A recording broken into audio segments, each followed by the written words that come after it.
Hi folks, welcome back to the Horde. So I still don't have this clock thing straightened out. So it's about 1 p.m. 4:20, which makes it Easter and a great holiday if you partake in the reefer. It is Sunday, once again, 14.5 degrees centigrade. We're looking at charged batteries here. See my little green light? And 61 degrees on that one. And this one is only saying like 56, though the thermal probe for this one is over there. Okay, in the world of ideas, there we are. We got nothing going on here. So this project continues. The ATV lift continues, and you guys could get the general concept of how flat it is. I mean, this is 1.5 inches off the floor. So with this thing down, one could walk around it without any problem, and one could easily drive an all-terrain vehicle up on it, right? We're talking 1.5 inches is no sweat here. At this point, you can basically see the base, right? And I'm gonna I kind of notch the metal here. So see, so that it hangs on a little better. This piece too, see it's notched.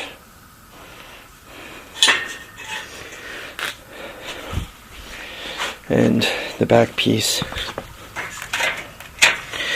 So look at it as an inner rectangle with an extra brace here. And to that, there's these 4 arms. One, you can see it's bolted there, goes to here where it ends, lifts up, bolt it, that end comes off. This is going to be the bed part of it, and it's going to have a pivot.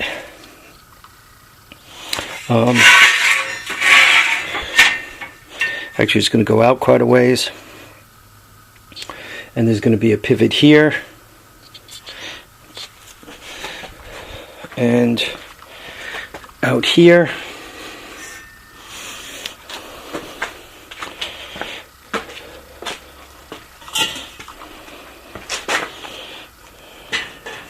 There will be a hoist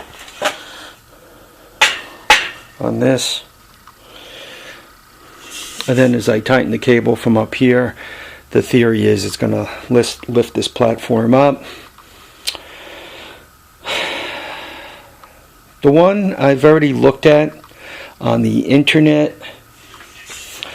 does not appear to be attempting to lift a bike 4 foot. It appears to only be attempting to lift a bike or an ATV approximately, it looks like 30 inches if I had to swag it, between 22 and 32 inches. I'm thinking it's like 30 inches. It doesn't look like he's trying to get a full 4 feet out of it. So I am pushing things a bit, so to speak. Until I start welding it together, there's a couple of things I can't figure out. Like where to put this plate, the second one. How far down to put it.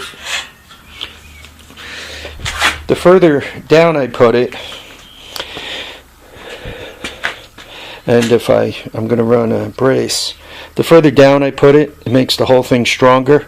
So I can just literally grab onto this. If there's a set of wheels here and here, when it's empty, just pivot it backwards and move it about the garage. But I also have to allow, remember, there will be a brace coming up from here, going up, that as the table comes up, right, I don't want the brace to get in the way, because Obviously that doesn't do me any good if it hits the brace and I can't go bring it up and down. So probably what I'm going to do at this point is weld up the base and get enough of the platform in place so I can start determining what this angle is.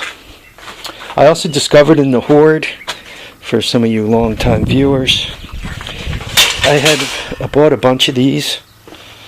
I don't know where these came from. There's a guy at that flea market in Connecticut that shows up once in a while, and he refits stores with coolers. And if you look at the bottom of the cooler, there's little square holes. Well, you kind of lean it up on one side and your buddy slides a set of these into one set of holes, and you lean it up on the other side and your buddy sets another set of these into the other set of holes. So with 4 of these, you can roll a cooler around pretty good. Well, when the coolers come from the factory, they just leave the wheels on them and roll them around. And once they get into place, he sells these off. He was selling these for like $1 or $2 each. I mean, heck, the metal's worth more than that, and the caster's probably worth $10. So, yeah, I was giving him. I think I bought everything he had, and it was like, but less than $2 each for these. Anyway. The good news is about this metal. The inside of that metal is, if I show you that and pick up, oh god, you know it's hard getting old, folks.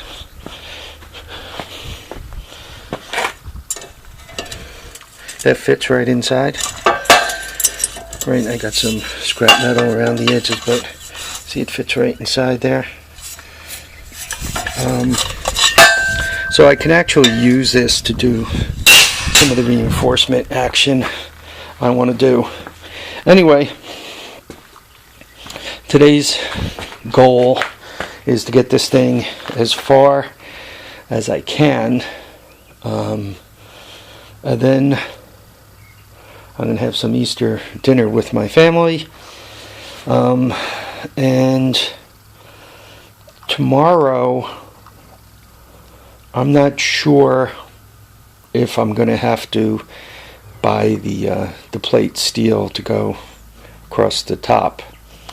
Yeah, I'm not exactly sure what I'm going with across the top. The overall dimension of the table across the table will be 42 inches. That seemed to be a really good dimension for that quad there. And if I can fit that quad on there, I can fit more or less anything on here. So it's going to be like 42 wide by 72, 6 foot long. Well, 6 foot or 72 inches long. That's a little over 2 meters, like 2.5 meters, I think, if I'm doing my conversion right, give or take a little bit. So 2.5 meters long. So that'll be a good length for putting a quad on. I'm hoping that things are strong, that this is strong enough to do what I needed to do. I do have some temptation for going manual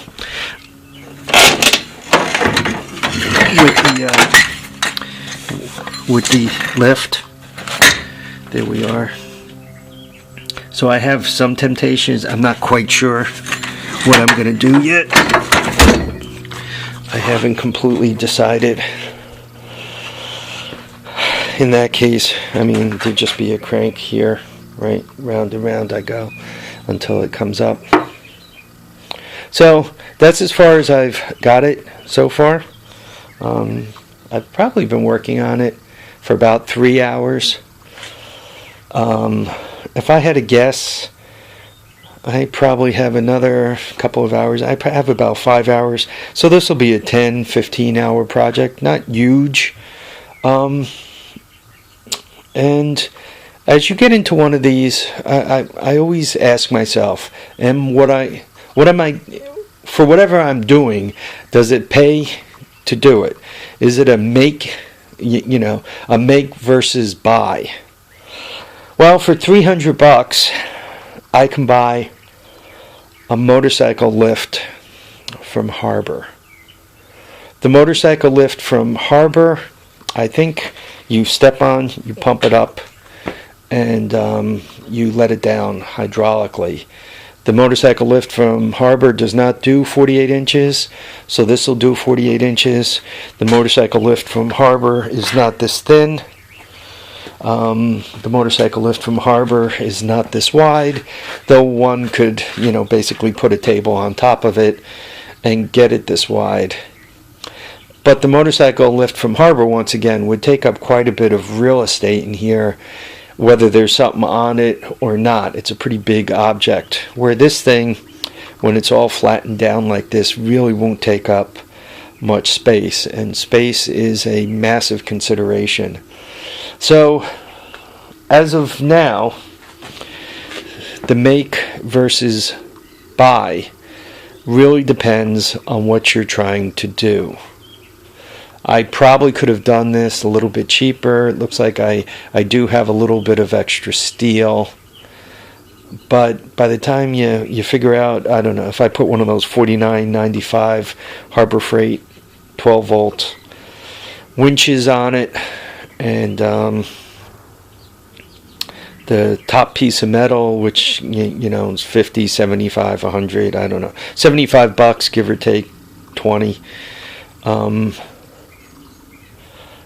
It's really not a cheap project.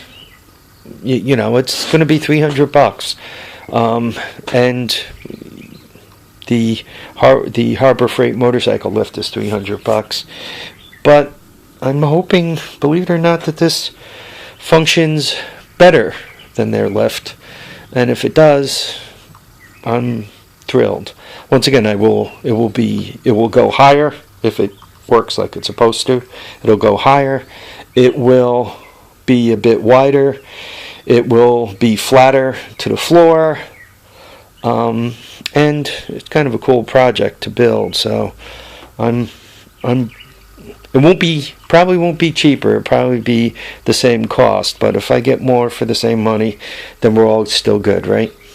All right, folks. Thanks for watching. Thanks for commenting. Thanks for subscribing. Remember to keep your feet down and your head up. Happy Easter. Enjoy the day. It's beautiful here in the Hudson Valley of New York State.